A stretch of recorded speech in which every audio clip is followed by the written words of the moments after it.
గోవింద గోవింద గుడివాడలో వెలుగులోకి వచ్చిన ఈ ఘటన ఇప్పుడు సంచలనంగా మారింది.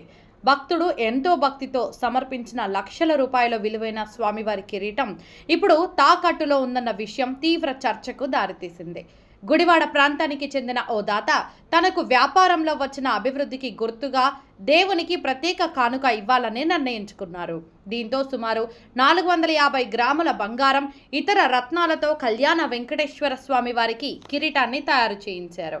ఈ కిరీటం ప్రస్తుత ధరల ప్రకారం దాదాపు 70 లక్షల రూపాయల విలువ ఉంటుందని సమాచారం. అయితే ఆర్యవైశ్య కళ్యాణ మండపం పునర్నిర్మాణానికి నిధులు అవసరమయ్యాయని చెబుతూ ఆ కిరీటాన్ని ఓ ప్రైవేటు వడ్డీ వ్యాపారి వద్ద తాకట్టు పెట్టినట్లు ఆరోపణలు వచ్చాయి. సుమారు 38 లక్షల రూపాయలు అప్పుగా తీసుకొని ఆ మొత్తాన్ని కళ్యాణ మండప నిర్మాణ పనులకు వినియోగించినట్లు నిర్వాహకులు చెబుతున్నారనే సమాచారం. ఈ విషయంపై ప్రశ్నించగా కిరీటాన్ని తాకట్టు పెట్టిన విషయం నిజమేనని నిర్వాహకులు అంగీకరించినట్లు తెలుస్తోంది. దీంతో తీవ్ర ఆవేదనకు గురైన దాత కిరీటం ఆచూకీపై పోలీసులకు ఫిర్యాదు చేసినట్లు సమాచారం. ఇదిలా ఉండగా దేవాదాయ శాఖ చట్టాల ప్రకారం దేవాలయాలకు సమర్పించిన వస్తువులను తాకట్టు పెట్టే అధికారం ఎవరికీ లేదని అధికారులు చెబుతున్నారు. భక్తుడు భక్తితో సమర్పించిన కానుకను అభివృద్ధి పనుల కోసం వినియోగించడం సరైందా? దేవుడికి సమర్పించిన ఆభరణాలను తాకట్టు పెట్టవచ్చా? ఈ ఘటనపై మీ అభిప్రాయం ఏమిటో కామెంట్ చేయండి. ఇలాంటి తాజా వార్తల కోసం మా ఛానల్ను సబ్స్క్రైబ్ చేయండి. 24 సెప్టెంబర్ 12వ తారీఖు తయారు చేయటం ఇచ్చాం.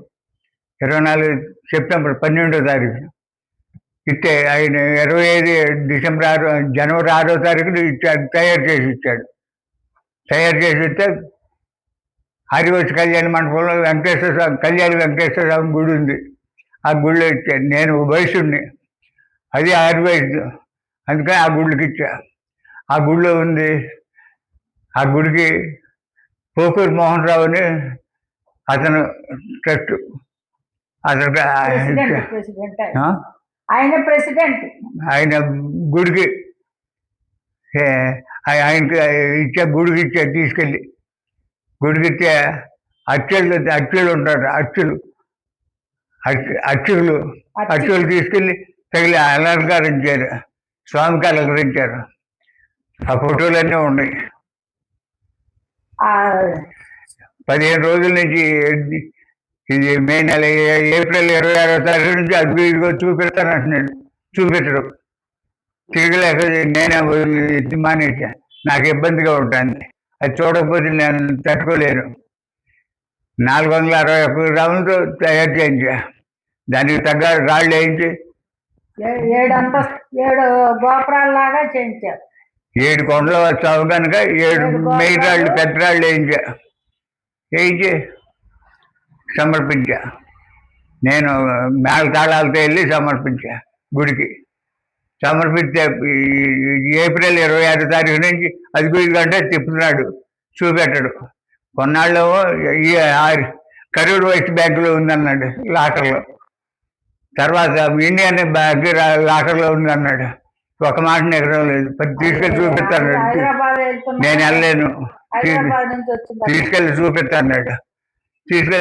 వెళ్ళి ఇంటికి గుడికి వెళ్ళి కలిశాడు.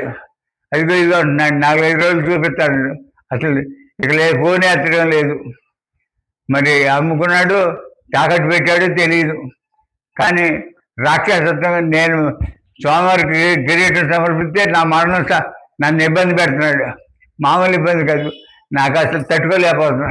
81 సంవత్సరం, నాకు 81 సంవత్సరం పెరాలసిస్, తట్టుకోలేకపోతున్నా. నా పరిస్థితి.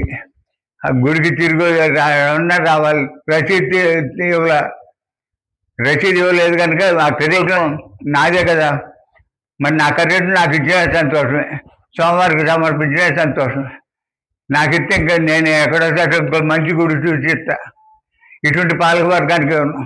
ఎందుకంటే వీళ్ళు అమ్ముకుంటారో తాకట్టు పెట్టుకుంటారో తెలియదు, పంచుకుంటారు అంతా పాలక వర్గం. ఇటువంటి పరిస్థితిలో ఉండాలి నేను. మరి నన్ను ఏం చేయమంటారు? ఎవరు నాకు మహానుభావులు ఉండి సపోర్ట్ ఉండి చేయించి పెట్టి తెప్పిస్తే నేను ప్రశాంతంగా ఉంటా. నేను కిరీటం వచ్చేనే ప్రశాంతత రాదు. నాకు గుండెలు దడ వస్తుంది.